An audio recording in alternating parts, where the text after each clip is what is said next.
It was nothing short of shocking to see the UAE hand over British national Christian Michel to Indian authorities immediately following the unlawful attack of a US yacht.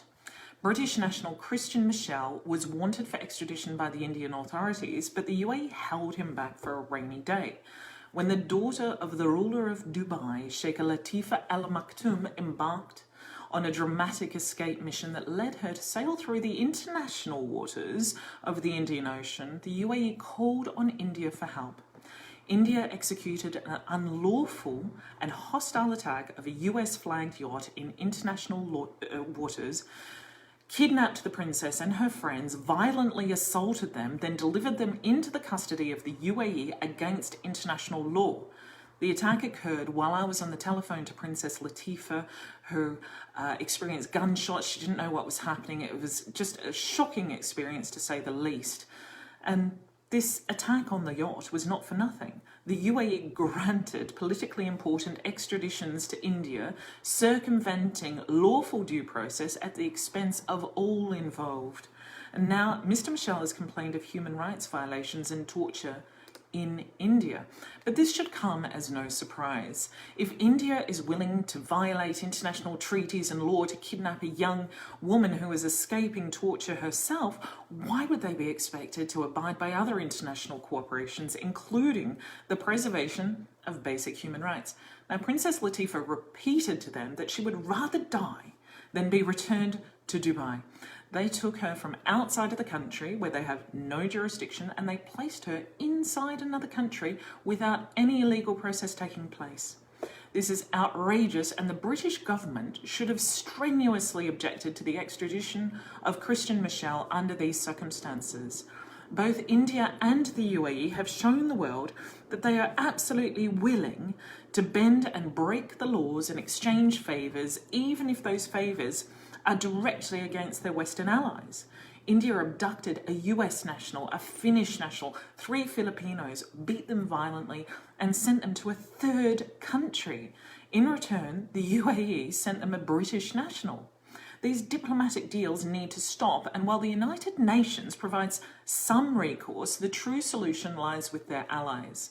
If Western allies tolerate this belligerence, it will not stop. We're seeing an increase in the number of human rights complaints, torture claims, and the unacceptable treatment of foreign nationals by our supposed allies. But it's not enough to leave the UN as the only remedy for victims.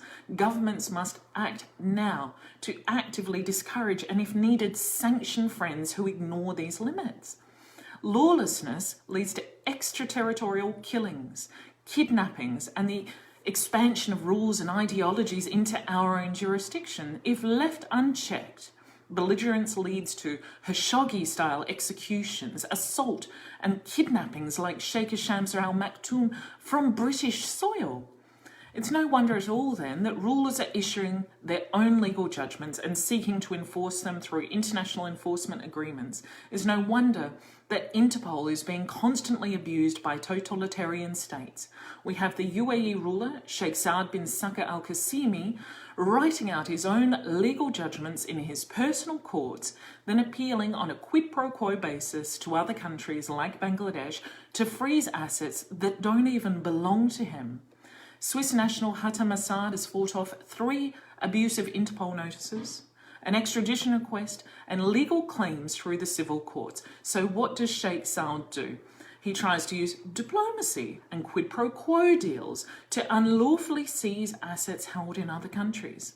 This kind of situation being created by a lack of our diplomatic intervention is a lawless alliance of countries doing favours for each other, either for political motivation or financial reasons.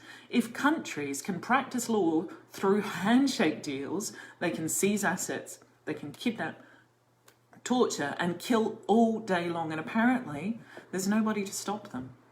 Our organisation has advised governments to intervene and address this growing issue. We're warning investors and travellers that there is a very real risk posed to them when they entangle themselves in these countries. We're encouraging victims to take legal actions abroad, and some of these are progressing in the UK and the United States.